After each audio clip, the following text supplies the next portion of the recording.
The Paperclip Murders, Chapter 15. The Gibbering, Urine-Soaked Throng.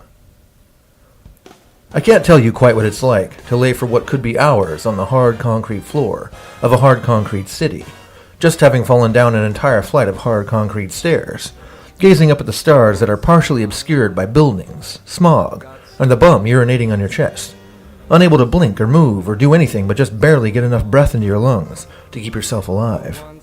It's really something you just have to experience for yourself. To add insult to injuries, once the bum was done using my coat as a toilet, he scooped my cigarettes out of my chest pocket, along with my lighter, and smugly walked off. In his defense, he was either drunk or thought I was dead, but whichever way you sliced the cookie, I'd have loved to unload a few haymakers in the air around him, if I could have moved. But try as I might, I couldn't so much as twitch a finger. And then, gradually, I was able to, and I slowly dragged myself up into a sitting position as my body regained its mobility. I fumbled for a cigarette and then remembered. Somehow, my pocket watch had managed to survive the Irish family reunion that my body had undergone, and I squinted at it, my mouth working with my tongue to get the taste back in it, and the watch's numbers didn't make sense to me for a moment. I absently rubbed urine from my forehead, and my fingers came away wet with blood instead. I must have cracked the old coconut on the way down the tree. My watch told me I'd only been lying there somewhere around 10 minutes, give or take an eternity. I gingerly checked every part of my body, wincing every time I discovered a new bruise or scrape, but miraculously I hadn't broken any bones. And doctors would simply want to poke and prod me more, and that sounded about as much fun as open-heart surgery right then.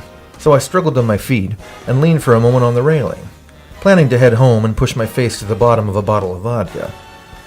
I must have blacked out again, because when I came to, I was on a bus, plunging off into the wild blue yonder of the city. Buses are funny things.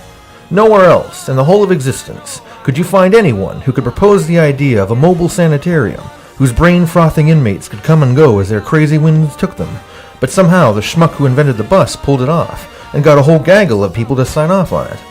And today, it seemed, was my day to join the gibbering, urine-soaked throng as one of their own.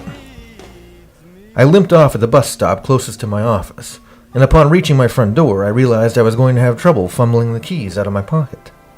Luckily for me, one of my neighbors in the next flat down chose that moment to come out, and when she saw my disheveled appearance, she immediately became alarmed, and wouldn't let me go until I had come into her humble abode and been forced to sit through a session of well-meaning torture, while she prodded my aching melon and cleaned me up.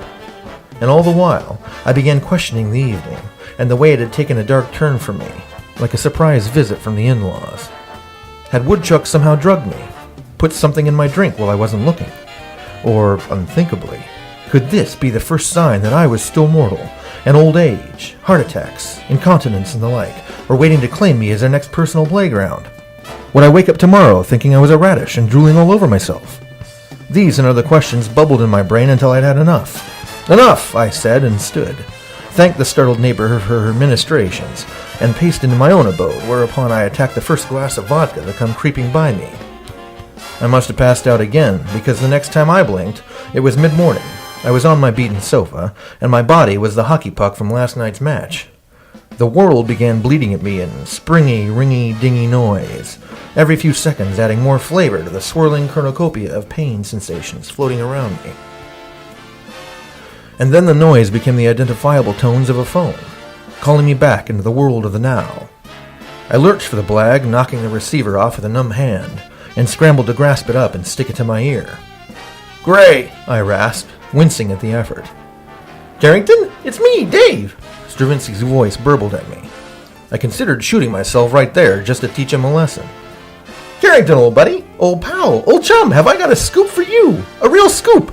You should come on down this afternoon!" I could hear the drinks being poured at my expense now, and my wallet weeping, but the undeniably cheerful tone in Dave's voice had me curious just the same. I put a hand up to slow his chattering down, then remembered he couldn't see through the phone and instead used that hand to paw around until it found a lighter and a crumpled pack of cigarettes. Dave, my head is a banana, and you're splitting it. I'll come down later. Later, understand?" Assuming he understood, I just dropped the receiver back in the direction of the cradle and lay back down on the sofa. Something in my gut told me that as bad as the last few days had been, things were just about to get worse.